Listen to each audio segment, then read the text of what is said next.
Hello, जय हिंद साथियों। मैं हूं माही और स्वागत करता हूं जीत की जिद रखने वालों का अब जीतेंगे पर। दोस्तों, राम प्रसाद बिस्मिल जी को सब जानते होंगे। उन्होंने कुछ पंक्तियां लिखी थी कि सरफरोशी की तमन्ना अब हमारे दिल में है, देखना है जोर कितना बाजुए का दिल में है।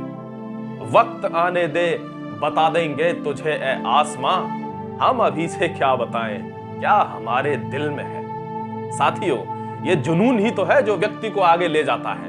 ये जुनून ही है आपका, ये जुनून ही है जो बिना रिजल्ट के किसी भी चीज के आपको डेली सुबह शाम को उठाकर रनिंग करवा रहा है मैदान में, जब दूसरे लोग बिस्तरों में सो रहे हैं। ये जुनून मरने मत देना साथियों। एक चीज और आपको बता देता हूं दोस्तों, आपसे आज मैं कुछ क्वेश्चन पूछूंगा एक दो, और उसके बाद आप देख लो यहां पर क्या डिस्कस करूंगा मैं। कोर्ट हियरिंग, वैसे तो आपकी जो स्पीड है यूट्यूब देखने की दोस्तों, उससे पता चलता है कि आपको इसके बारे में पता ही चल गई होगी, लेकिन दो चार चीजें मेरे पास नई हैं जो मैं आपको समझाऊंगा। जैसे रिजल्ट नॉर्मलाइजेशन नहीं होगा अब, और ज्यादा नंबर वालों पर खतरा आ गया है। ठीक है दोस्तों, इस पर मैं डिस्कस करूंगा। उससे पहले आपको एक चीज बता देता हूं साथियों। एक बार स्वामी विवेकानंद एक नदी के तट पर जा रहे थे, और वहां जाते एक साधु उनको मिला जो तपस्या कर रहा था, बिल्कुल ऐसा एकदम बहुत, जो उसने मेहनत की थी तपस्या में। और उसने स्वामी जी से पूछा कि यार तुम तो मतलब इधर उधर घूमते रहते हो, इतना कुछ पूजा पाठ भी नहीं करते दिखते, लेकिन लोग तुम्हें पूरी दुनिया में जानते हैं। मेरे जिंदगी निकल गई इस तपस्या करने में, शक्ति अर्जित करने में, और मेरे को कोई जान नहीं रहा। उन्होंने कहा भाई ऐसी क्या शक्ति आपने अर्जित कर ली। उन्होंने कहा कि मैं पानी पर चलकर दिखा सकता हूं, तुम नदी पार कर सकते हो पानी पर चलकर। स्वामी जी ने कहा नहीं, मैं तो नहीं कर सकता बाबा साहब ये चीज, कि मैं कर सकता हूं कि दिखाओ। वो भाई पानी पे चल के गया साथियों, और ऐसे ही वापस आ गया। और स्वामी जी से बोला कि भाई मेरे पास इतनी शक्ति है, मुझे कोई जान नहीं रहा यार। स्वामी जी ने ऐसे करके सीटी बजाई और एक नाव वाले को बुला लिया साथियों, बोट वाले को। और वो बोट वाला आया और उससे स्वामी जी ने कहा कि भाई मुझे उस पार छोड़ो। उसने 1 मिनट में स्वामी जी को उस पार छोड़ दिया।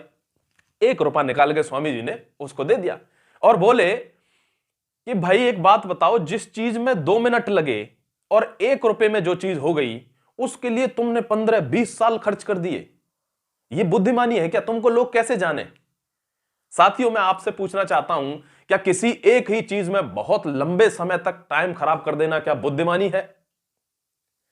ये आप मुझसे बेहतर जानते होंगे ये चीज आप।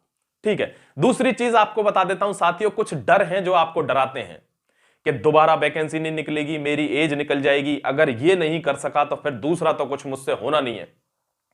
समझ रहे हो? दूसरे एग्जाम्स में मैं फॉर्म नहीं भरूंगा, मेरे इसमें अच्छे मार्क्स हैं। साथियों, अगर डर से जितना, आपने देखा होगा जो कुत्ते होते हैं ना, कुत्ते जब आप पर भौंक रहे हैं और आप भागने लग जाए उससे, तो आपको छोड़ेगा नहीं, काट के ही छोड़ेगा आपको, आपके पीछे भागेगा। और ऐसे करके आप थोड़ा सा आंख निकाल देंगे तो वही म्याऊं म्याऊं म्याऊं करके चुप हो जाएगा। यही हालत होती है हमारे डर की। अगर आप डरते हैं तो साथियों ये अच्छी बात नहीं है। एक बात ध्यान रखना, हानि लाभ जीवन मरण यस अपयस हरि हाथ, ये 6 चीजें उसने अपने हाथ में ही रखी हैं, हमारे हाथ में नहीं है। आपको आज की तारीख में डायनामिक होना पड़ेगा, एक जैसा रहोगे तो कहीं नहीं पहुंच सकते साथियों। चलो बात कर लेता हूं दोस्तों मुद्दे की बात, और वो है उत्तर प्रदेश की भर्ती। सबसे पहले आपको थोड़ा सा दिलासा दे दूं कि जिन लोगों को यह लगता है कि भाई रिजल्ट की बात नहीं बता रहे हो, और मतलब जो है हमारा रिजल्ट रुका पड़ा है, आप सिर्फ मोटिवेट कर रहे हो। साथियों, मोटिवेशन से ही तो सारे काम बनते हैं।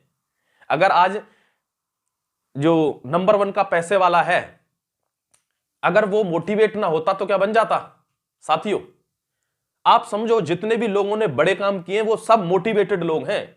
स्वामी विवेकानंद भगवान से इतने मोटिवेटेड थे कि बिना सब कुछ छोड़ छाड़ के, इतने पैसे वैसे छोड़, पूरा प्रचार किया उन्होंने विदेशों में।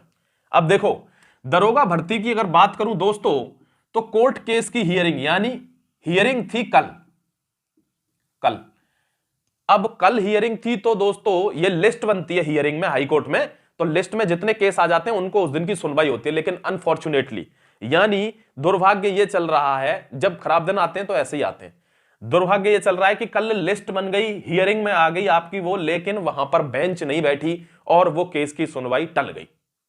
अब ये नहीं पता अगली डेट कब मिले साथियों, लेकिन अर्ली डेट लिखा था तो हो सकता है जल्दी मिल जाए कभी। ये हो गई कोर्ट केस की बात। तो कोर्ट केस तो आप जानते हो कि आदमी मर जाता है लेकिन केस नहीं मरते। इसका जीवंत उदाहरण यहां है। ये 16 से 22 हो गई, अब ज्वाइनिंग मिली है। ये मैं इसलिए दिखा रहा हूं क्योंकि आप सोच रहे हो सिर्फ हम ही परेशान है। नहीं साथियों, पूरा देश इस वक्त इस प्रतियोगिता के दौर में रिजल्टों के लिए, पेपरों के लिए लड़ रहा है। आप अकेले नहीं हैं। रिजल्ट जब आएगा तो अगर आपके मार्क्स अच्छे हैं तो हो जाना है, नहीं है तो आपने दूसरी अपॉर्चुनिटी जो फॉर्म भर रखे हैं उसमें जान लगानी है। इससे ज्यादा और क्या कहूं अब मैं। अब देखो, क्योंकि देखो भर्ती बोर्ड भी चले जाओ, कहीं चले जाओ साथियों, रिजल्ट किन्हीं और के हाथ में है, हमारे हाथ में नहीं है। महेंद्र सिंह धोनी की वो बात जानते हो ना, वो कहता है कि मेरा काम है अच्छी तरीके से टीम को खिलाना, जीतेंगे हारेंगे वो किन्हीं और के हाथ में हो जाता है, हमारे हाथ में नहीं है। आउट देना अंपायर के हाथ में है, मेरे हाथ में नहीं है।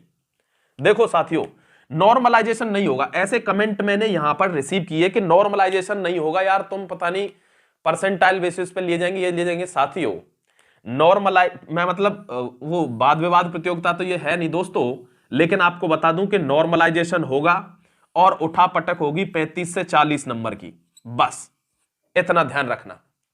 दूसरा आपका डर, एक और डर है आपका कि यार ज्यादा नंबर वाले इसका मतलब खतरे में आ गए। साथियों अगर मेरे पास 10 अमरूद हैं और किसी के पास 3 अमरूद हैं, अब कोई कहेगा कि भाई मेरे को 3 अमरूद दे दे, तो उसके पास 6 हो गए, उसके पास तो फिर भी 7 बचे।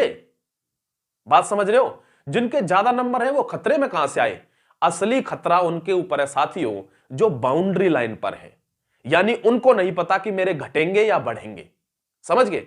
और कम मार्क्स वाले तो फायदे ही फायदे में है। समझ गए साथियों? बस ये चीज मेरे को आपको बतानी थी।